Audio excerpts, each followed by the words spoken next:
Good morning. Morning మ్యాగజైన్కి స్వాగతం. ప్రముఖ దినపత్రికలు వస్తున్న వార్తలు వెనక జరుగుతున్న పరిణామాలు చూద్దాం. ఈనాడు చూస్తే రైతన్నకు ఇచ్చిన హామీని నిలబెట్టుకున్నాం. అన్నదాత సుఖీభవ, పీఎం కిసాన్. అన్నదాతకు ఏటా 20,000 ఆర్థిక సాయం. 25-26 సంవత్సరానికి రైతుల ఖాతాల్లో 8,985.41 కోట్లు జమ. రాష్ట్రంలో 46,85,838 మంది రైతులకి లబ్ధి. రాష్ట్ర వాటా 6,560 కోట్లు, కేంద్ర వాటా 2,425 కోట్లు అన్నటువంటిది ఇక్కడ హైలైట్ చేశారు. ఇది మంచి పాయింట్. అయితే ఇక్కడ అసలు మోసం వల్ల ఏంటంటే, ఇదివరకు జగన్ ఎట్లయితే తను 12,500 4 ఏళ్ళు ఇస్తానని చెప్పి, తర్వాత 13,500 ఇస్తున్నానని చెప్పి, అందులో 6,000 కేంద్రాన్ని కలిపేశారు. ఇప్పుడు కూడా చంద్రబాబు గారు అది తప్పుబట్టి, మేమొస్తే 20,000 ఒకేసారి ఇచ్చేస్తాం, అది కూడా దాంతో సంబంధం లేకుండా అన్నారు. ఇప్పుడు కేంద్రం ఇచ్చే 6,000 పోను 14,000 ఇస్తున్నారు. అది కూడా ఒకేసారి కాకుండా 3 దఫాలు ఇస్తున్నారు. బట్ జగన్ టైంతో పోల్చుకుంటే ఎక్కువ ఇస్తున్నాం కదా అన్నటువంటి పాయింట్నే ఇక్కడ ప్రధానంగా టచ్ చేసుకొస్తారు. ఇకపోతే ఈనాడుది జనావాసాలపై బాంబులు అన్నటువంటి వార్తని ప్రధానంగా హైలైట్ చేసింది. ఇరాన్ లెబనాన్పై దాడుల్లో 21 మంది మృతి. బీరుట్లో పర్యాటక ప్రాంతంలో కల్లోలం. ఇరాన్లోని భద్రతా చెక్ పాయింట్ పైన విరుచుకుపడిన ఇజ్రాయెల్. అమెరికా నౌకపై ఆత్మాహుతి పడవతో ఇరాన్ దాడి. భారతీయుడి మృతి. ఇజ్రాయెల్పై 200 రాకెట్లు. గల్ఫ్ దేశాలపైన దాడులు కొనసాగింపు. మళ్ళీ $100 చమురుధార. గల్ఫ్పై దాడులు చేస్తాం, హార్ముజ్ మూసేస్తాం. ముజ్తబా ఖొమైనీ తొలి ప్రకటన. పశ్చిమాసియా యుద్ధం ఉన్నప్పుడే ముగిసే సూచనలు ఇప్పుడప్పుడే ముగిసే సూచనలు కనిపించడం లేదు. 13వ రోజైన గురువారం ఇరాన్ లెబనాన్లోని పౌర లక్ష్యాలపై అమెరికా ఇజ్రాయెల్ దళాలు విచ్చుకుపడ్డాయి. ఇరాన్లోని భద్రతా చెక్ పాయింట్లపై, లెబనాన్లోని పర్యాటక ప్రాంతాలపై విమానికి దాడులు చేశాయి. 21 మంది మరణించగా 32 మంది గాయపడ్డారు. ఇటు ఇజ్రాయెల్ గల్ఫ్ దేశాలపై ఇరాన్ లెబనాన్ దాడులను కొనసాగించాయి. ఇంధన మౌలిక వస్తువులపై ఇరాన్ దాడులు చేసింది. గల్ఫ్పై మరిన్ని దాడులు చేస్తామని, హార్ముజ్లో మరింతగా నౌకలను అడ్డుకుంటామని ఇరాన్ సుప్రీం కమాండర్ ముక్తజా ఖొమైనీ హెచ్చరించారన్నటువంటి వార్తని హైలైట్ చేశారు. మర్యాదగా చెప్తే అర్థం కాదా అంటూ చంద్రబాబు గారి స్టేట్మెంట్ ఇక్కడ మరొకటి హైలైట్ చేసుకొచ్చారు. ఏదైతే మీ వ్యవహార శైలి అస్సలు బాగోలేదంటూ పవన్ కళ్యాణ్కి సంబంధించినటువంటి అటవీ శాఖ మీద తీవ్ర ఆగ్రహం వ్యక్తం చేశారు చంద్రబాబు నాయుడు నిన్న. మీ ప్రవర్తన అస్సలు బాగాలేదు. శ్రీశైలంలో భక్తులు నిలిపేశారు, దాంతో బర్నాడు తొక్కిసలాట జరిగింది. బద్వేల్లో గుడి కూల్చేస్తే మళ్ళీ కట్టాల్సిన పరిస్థితి. నాన్సెన్స్ క్రియేట్ చేస్తున్నారు, ప్రజలకు అసౌకర్యం కలుగు చేస్తున్నారు. మర్యాదగా చెప్తే మీకు అర్థం కావటం లేదు. సమస్య ఉంటే నా దగ్గరకు, డిప్యూటీ సీఎం దగ్గరకు రండి, అంతే తప్ప మీ ఇష్టం వచ్చినట్టు చేస్తాను కుదరదని అటవీ శాఖ అధికారులపై ముఖ్యమంత్రి చంద్రబాబు మండిపడ్డారు. పోలీసులు ప్రజలకు స్నేహపాత్రులు, పీపుల్స్ ఫ్రెండ్లీగా మారారని. అటవీ శాఖ అధికారులు మాత్రం ఎంత చెప్పినా మార్పు రావడం లేదని గురువారం కలెక్టర్ సదస్సులో మండిపడ్డారన్నటువంటి వార్తని హైలైట్ చేశారు. లేకపోతే ఆదాయం ఒక్కటే ప్రాతిపదిక కాదు అంటూ ఏదైతే తల్లిదండ్రుల హోదా కేటగిరీలని పరిగణలోకి తీసుకోవాలి. ఓబీసీ సంపన్న శ్రేణి నిర్ధారణపై సుప్రీంకోర్టు కీలక తీర్పు. కేంద్ర ప్రభుత్వ తప్పేళ్ల తిరస్కరణ. పలువురు యూపీఎస్సీ అభ్యర్థులకు ఉపశమనం. ప్రతిష్టాత్మకమైన సివిల్ సర్వీస్ పరీక్షలో విజేతలుగా నిలిచినప్పటికీ ఓబీసీ సంపన్న శ్రేణి క్రిమిలేయర్ పరిధిలో ఉన్నారన్న కారణంతో ఆ కేటగిరీ రిజర్వేషన్లు వర్తించక ఉద్యోగ నియామకాలు పొందలేని అభ్యర్థులకు సర్వోన్నత న్యాయస్థానం భారీ ఉపశమనం కల్పించింది. ఓబీసీ సంపన్న శ్రేణి నిర్ధారణకు తల్లిదండ్రుల జీతాలు మాత్రం ప్రామాణికం కాదని, వాళ్ళ ఉద్యోగ హోదా, పోస్ట్ కేటగిరీని కూడా పరిగణలోకి తీసుకొని justice PS Narasimha, justice R Mahadevan ధర్మాసనం తీర్పు వెలువరించింది అన్నటువంటి వార్తని ఇక్కడ ప్రధానంగా హైలైట్ చేశారు. లేకపోతే సాక్షి వచ్చేటప్పటికి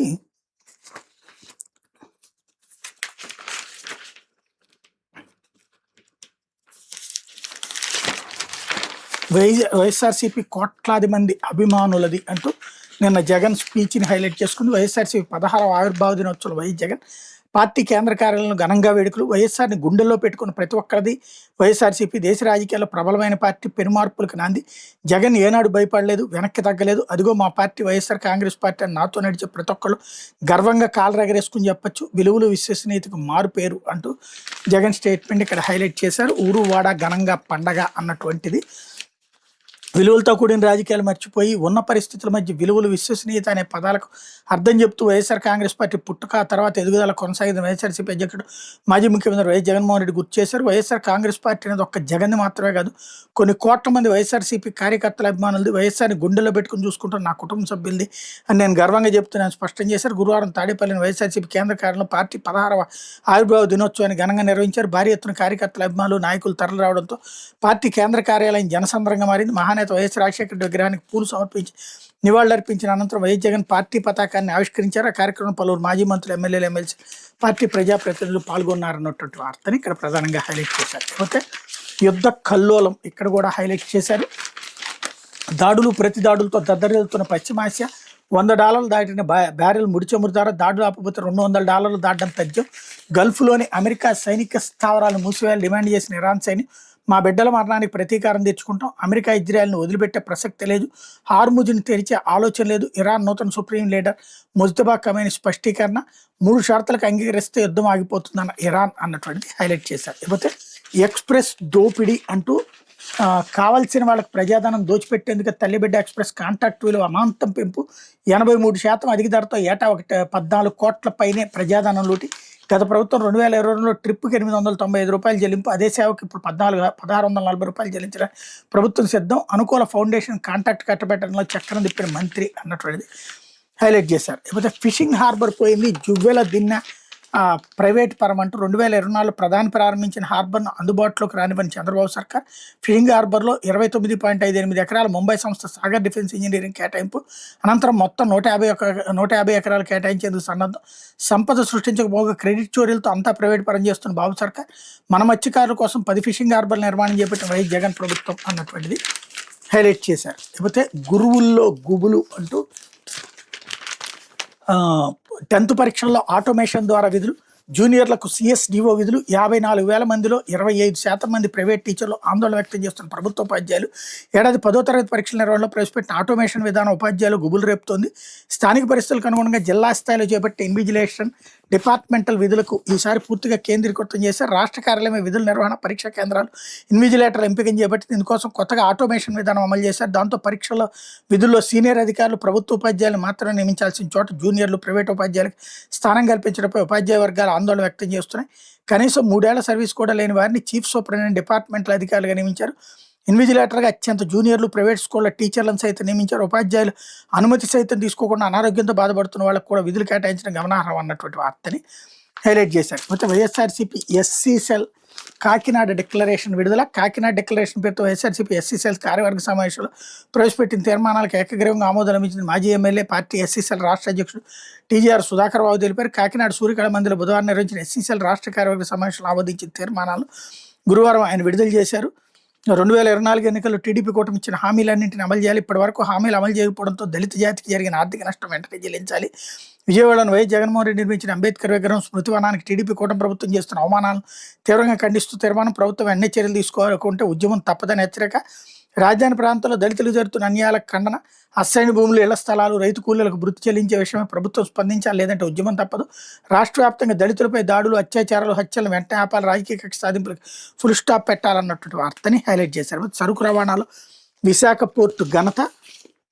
345 రోజుల్లోనే 85.07 MMT సరుకు రవాణా. ఈ స్థాయి రవాణా 92 ఏళ్ల చరిత్రలో ఇదే తొలిసారి. అధికారులు, కార్మికులకు పోర్టు చైర్మన్ అభినందనలు. విశాఖపట్నం పోర్ట్ అథారిటీ సరుకు రవాణాలో సరికొత్త రికార్డు సృష్టించింది. ఈ ఆర్థిక సంవత్సరంలో కేవలం 345 రోజుల్లో 85.07 మిలియన్ మెట్రిక్ టన్నులు MMT సరుకు రవాణా చేసి చరిత్ర తిరగరాసింది. విశాఖ పోర్టు ఏర్పడిన 92 ఏళ్ల సుదీర్ఘ చరిత్రలో ఒకే ఆర్థిక సంవత్సరం ఇంత భారీ స్థాయిలో సరుకు రవాణా జరగడం ఇదే తొలిసారి కావడం విశేషం. ఈ చారిత్రాత్మక మైలురాయిలు చేరుకోవడంలో కృషి చేసిన పోర్టు అధికారులు, సిబ్బంది, కార్మికులను VPA chairman doctor M Angamuthu అభినందించారు. ప్రస్తుత ఆర్థిక సంవత్సరాన్ని నిర్దేశించుకున్న 90 MMT లక్ష్యాన్ని చేరుకోవడం తమ బృందం సిద్ధంగా ఉందని పేర్కొన్నారు అన్నటువంటి వార్తని హైలైట్ చేశారు. లేకపోతే ఆంధ్రజ్యోతి వచ్చేటప్పటికి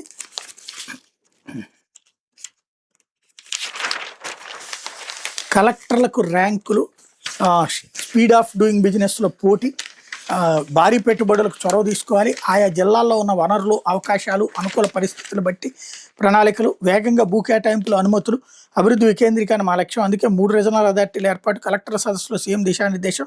కుటుంబాలకు సంక్షేమ లేఖలు. అమరావతిలో creative city, AI film content క్రియేషన్లకు పెద్దపేట. మర్యాదగా చెప్తే వినరు అటవీ అధికారులకు పై చంద్రబాబు ఫైరు. పోలీసుల కొరత ఉండొద్దు, నేరాల రేటు 6% తగ్గింది. ఆర్థిక నేరాలు, సైబర్ మోసాలు కట్టడి చర్యలు, శాంతి భద్రతలు ఉంటేనే పెట్టుబడులు. మహిళలపై నేరాల్లో జీరో టాలరెన్స్.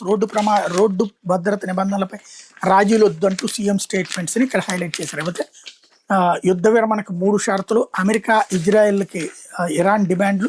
మా చట్టబద్ధమైన హక్కులు గుర్తించాలి, యుద్ధం వల్ల జరిగిన నష్టానికి పరిహారం చెల్లించాలి, భవిష్యత్తులో దాడి చేయకుండా అంతర్జాతీయ హామీ కావాలి.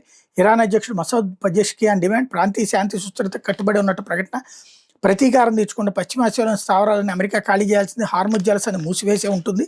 శత్రువుల నుంచి పరిహారం వసూలు చేస్తాం. గల్ఫ్ దేశాలతో స్నేహం కానీ అమెరికా బేసులపై దాడులు కొనసాగితే ముజ్తబా ఖొమైనీ అరబ్ దేశాలపై కొనసాగిన ఇరాన్ దాడులు, 6 చమురు ట్యాంకర్లు వాణిజ్య నౌకలపై దాడులు, గల్ఫ్ దేశాలపై ఇరాన్ దాడులు ఆపాలి, మండల తీర్మానం, భారత్ మద్దతు, ఓటింగ్కి చైనా రష్యా దూరం అన్నటువంటిది హైలైట్ చేశారు. లేకపోతే ఇరాన్ ఎంతలే అనుకుని తప్పుడు లెక్కేసిన ట్రంప్ తీవ్ర దాడితో లొంగిపోతుందని పాలమారుతుందని అంచనా, దారుణంగా తప్పిన అమెరికా లెక్కలు, ఇరాన్ ఎదురుదాడితో చుక్కలు, హార్ముజ్ చమురు ట్యాంకర్లకు రక్షణ కల్పించిన అమెరికా, హార్ముజ్ గుండా భారత్కు 1.35 లక్షల టన్నులు ముడి చమురు రాక రాడాలకు చిక్కకుండా ముంబైకి అన్నటువంటిది హైలైట్ చేశారు. అయితే హోటళ్లపై గ్యాస్ బండ, రాష్ట్రంలో ముదురుతున్న వంట గ్యాస్ సంక్షోభం, వాణిజ్య సిలిండర్ల నిలిపివేతతో పలు హోటళ్లు మొత్తం కట్టెల పొయ్యిలతో నెట్టుకొస్తున్న కొందరు వ్యాపారులు, ప్యానిక్ బుకింగ్స్తోనే సమస్యలు, సర్వర్ల క్రాష్, బుధవారం ఒక్కరోజు 3 రెట్లు అధిక బుకింగ్, గృహ అవసరాలకు ఇబ్బంది లేదని ప్రభుత్వం ప్రకటన అన్నటువంటిది హైలైట్ చేశారు. జగన్ డిఎన్ఏలోనే అబద్ధాలు, అవి కాగ్ లెక్కలు కావు, జగన్ టీం లెక్కలు, ఆయన చెప్పేవన్నీ అసత్యాలు, అర్ధసత్యాలు,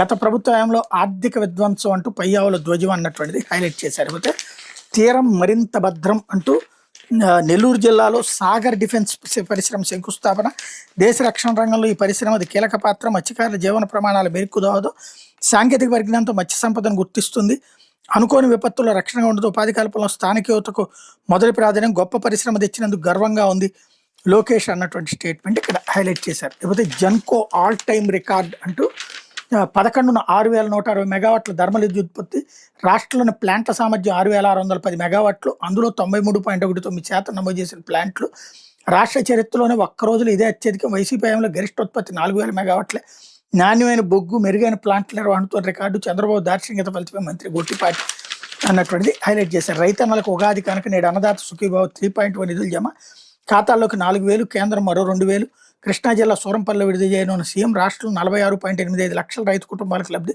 సూపర్ 6లో మరో హామీ అమలు సంపూర్ణం అన్నటువంటి వార్తని హైలైట్ చేశారు. ఇది దినపత్రికలో వచ్చినటువంటి వార్తలు వెనకాల జరుగుతున్నటువంటి పరిణామాలు.